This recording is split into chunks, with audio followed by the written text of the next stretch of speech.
So hi everybody, I'm going to be introducing Conflict in Indochina, which will be the newest part of our Archives Direct suite of collections.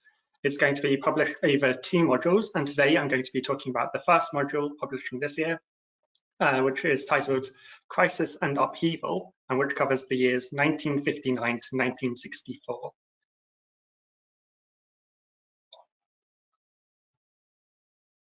So this first module covers the period of political division, civil unrest, and escalating conflict. Vietnam had, by this point, been divided into 2 countries of opposing ideologies. In the south, this period was defined by civil unrest as the US-backed regime sought to impose control over the guerrilla forces of the National Liberation Front.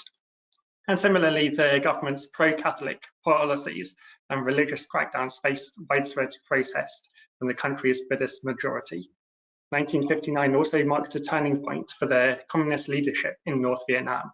Previously hoping for a peaceful unification of Vietnam, they increasingly turned towards military options.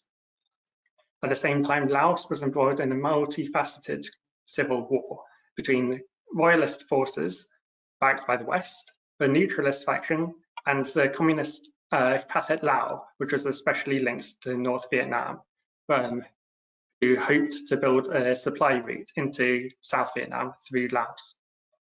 Conflict in Indochina examines the changing political landscape of Vietnam, Laos, and Cambodia in this period of crisis and upheaval. The files will demonstrate how the Vietnam War crossed international borders and impacted the wider region of Indochina. The project draws on Foreign Office files from the National Archives here in the UK and contains correspondence, telegraphs, and reports about key events and topics in the growing crisis. Much of the correspondence also includes annotations from the Foreign Office staff, as you may be able to see in the bottom right picture here. It's quite small.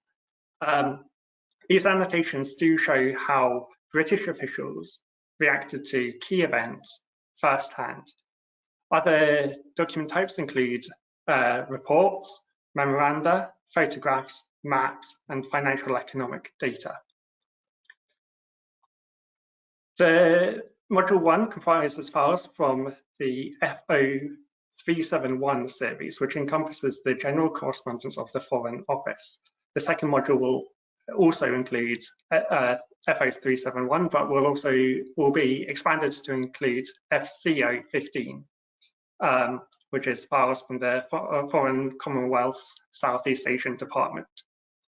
Within these file classes, there are separate sub-series for Laos, Cambodia, and Vietnam, and we've included all files between 1959 and 1979 to ensure that this project is as comprehensive as possible.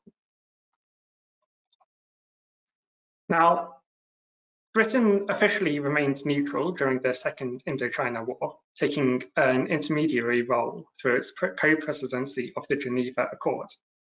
Documents within the resource show Britain's role on the international stage during the war through the International Control Commission and the Geneva Conference on the Neutrality of Laos. However, Britain's closest relationship in this period was with America.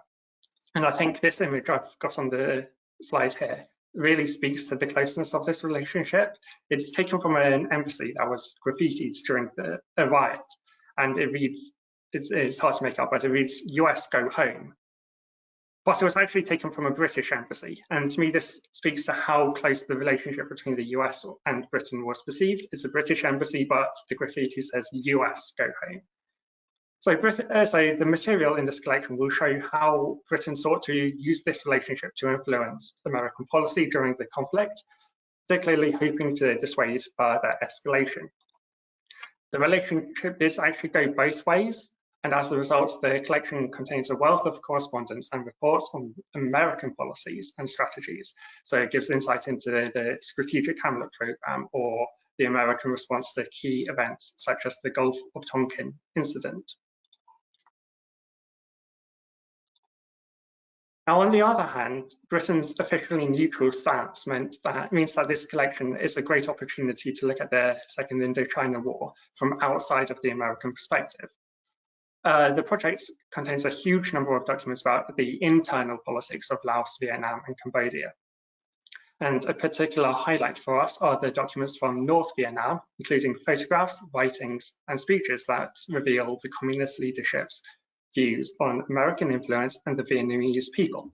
The picture in the top right here is from the North Vietnamese National Day Parade.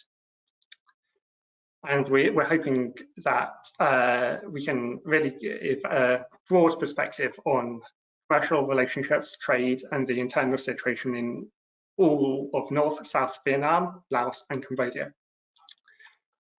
The material will also examine the competition for influence between the US and the Soviet Union and China, which I've represented with this map in the bottom right here, which is a Russian map showing Indochina and the disposition of forces within it. We will examine the decision-making and increased involvement in Vietnam. Essentially, what I'm trying to say is that the international breadth of this resource means that users are going to be able to extend their understanding of the conflict and examine how users are going to be able to extend their understanding of the conflict beyond the American perspective and examine how the conflict crossed international borders. That is it for me.